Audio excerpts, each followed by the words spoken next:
반갑습니다. 예수님의 비유 5번째, 그물의 비유, 마태복음 13장 47절에서 50절 말씀 함께 보시겠습니다.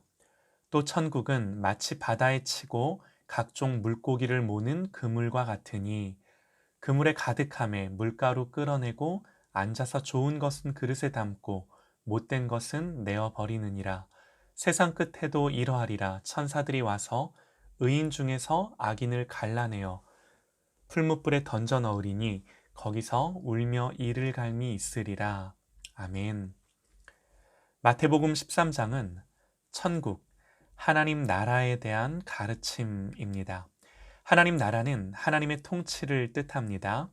우리가 주기도문으로 기도할 때 하나님 나라가 오게 해달라 기도하죠.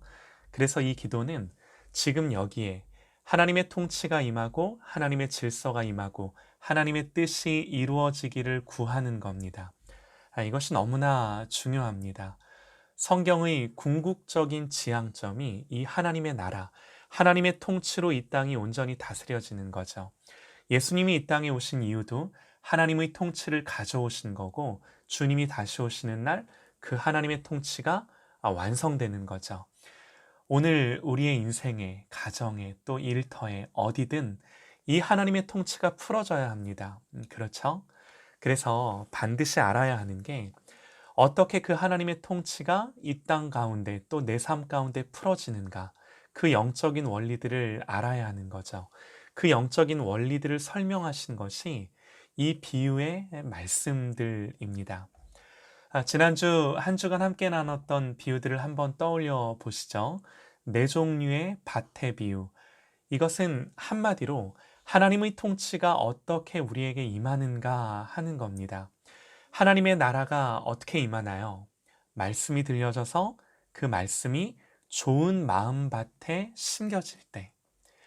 그렇지 않고 길가에 떨어져 즉시 마음을 빼앗기거나 아니면 그때만 은혜 받고 조금 시간이 지나면 그 은혜가 막히고 또 조금만 시험이 와도 사그라들고 그렇게는 하나님 나라가 올 수 없는 거죠. 밭의 비유는 하나님 나라가 어떻게 오는가를 가르쳐 주는 비유입니다. 또 알곡과 가라지의 비유를 생각해 보시죠. 이 비유는 하나님 나라의 현재적인 모습을 우리에게 보여줍니다. 농부가 분명히 알곡을 뿌렸습니다. 그런데 가라지가 함께 자랍니다.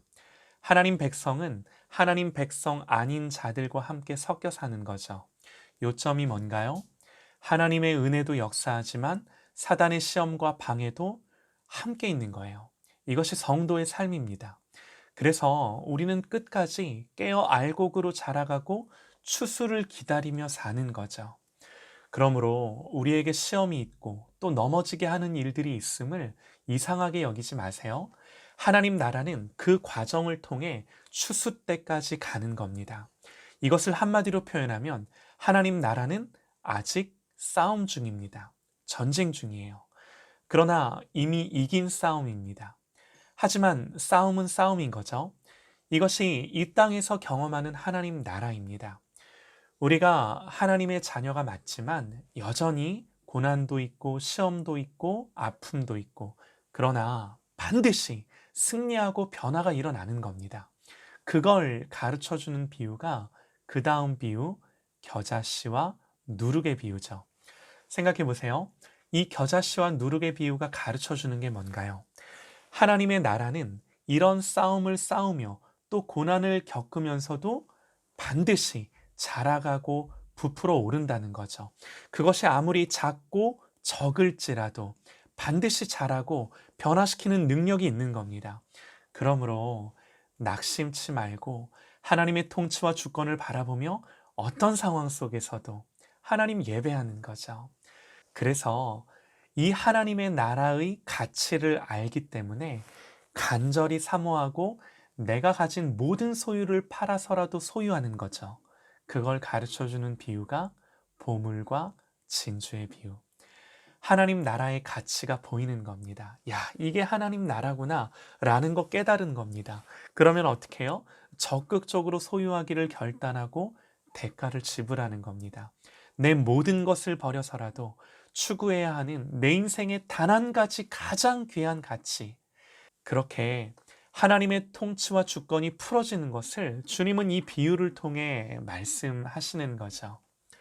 이 비유들이 지향하는 것은 하나입니다. 하나님 나라. 모두 하나님 나라를 설명하는 거예요. 저와 여러분 안에 이 비유의 말씀이 개별적인 비유로서도 중요하지만 전체 하나님 나라에 대한 이해로 좀 다가오실 수 있기를 바랍니다. 한 번 더 정리를 하죠.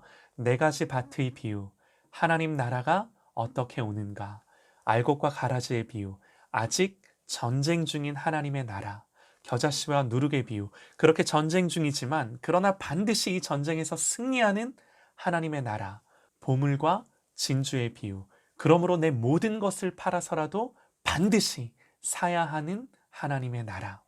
그리고 오늘 비유가 나오는 거죠. 오늘 비유는 이 마태복음 13장의 마지막 비유입니다. 이 맥락 속에서 오늘 비유의 말씀을 보면요.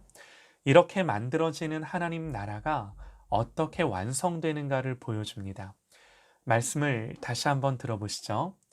그물에 가득함에 물가로 끌어내고 앉아서 좋은 것은 그릇에 담고 못된 것은 내버리느니라. 세상 끝에도 이러하리라. 천사들이 와서 의인 중에서 악인을 갈라내어 풀무불에 던져 넣으리니 거기서 울며 이를 갈리라. 우리는 이 세상을 분명히 통찰하기 원하는데요. 알곡과 가라지의 비유도 알곡과 가라지가 함께 추수 때까지 자라갑니다.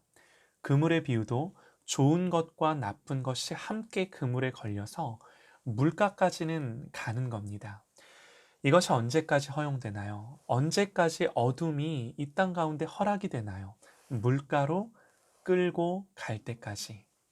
이것이 하나님 나라예요. 그리고 반드시 성취와 완성의 때가 오고 심판의 때가 오는 겁니다. 그런데 여러분 잘 한번 생각해 보세요. 말씀을 보면 의인 중에 악인을 갈라낸다 그러세요.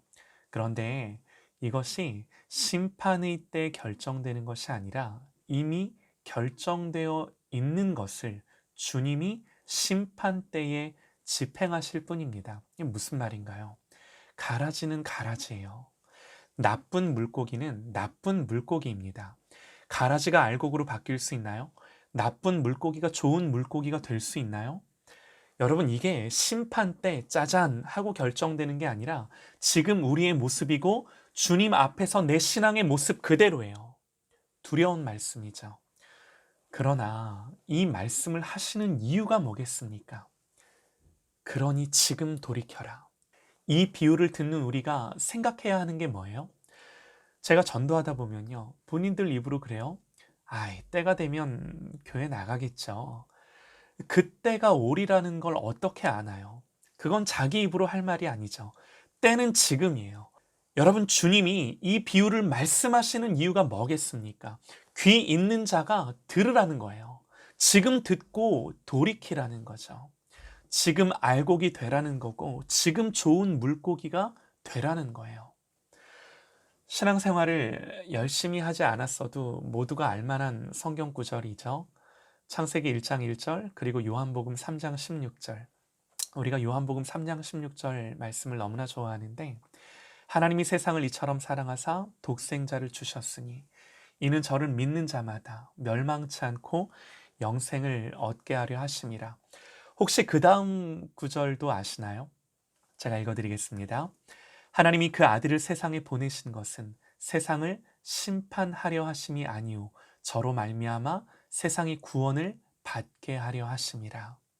저를 믿는 자는 심판을 받지 아니하는 것이요 믿지 아니하는 자는 하나님의 독생자의 이름을 믿지 아니함으로 벌써 심판을 받은 것이니라. 여러분, 알곡은 알곡이고 가라지는 가라지입니다. 좋은 물고기는 좋은 물고기고 나쁜 물고기는 나쁜 물고기입니다. 이 비유는 정확하게 우리에게 이걸 말씀하는 거예요. 그러나 여러분, 이 비유에 반전이 있어요. 주님이 이 비유의 말씀을 하시는 의도가 뭐겠습니까? 그러니 얘들아, 너희들 지금 돌이켜. 지금이 은혜의 때야. 너희들 지금 결단하고 지금 알곡이 되고 지금 좋은 물고기로 믿음을 가지고 하나님을 바라보며 이 땅을 살라는 거죠. 여러분, 이것이 하나님의 나라가 우리에게 임하는 영적인 원리입니다. 사랑하는 여러분, 우리가 이 비유의 말씀을 한 주간 살폈는데요. 이 말씀을 통해 하나님 나라가 어떻게 우리에게 임하는지를 깨닫고 지금 이 자리에서 하나님을 향하여 엎드리고 돌이키며 주님을 믿는 저와 여러분, 이 하나님 나라 안으로 들어가는 저와 여러분의 믿음과 신앙이 될 수 있기를 간절히 소망합니다.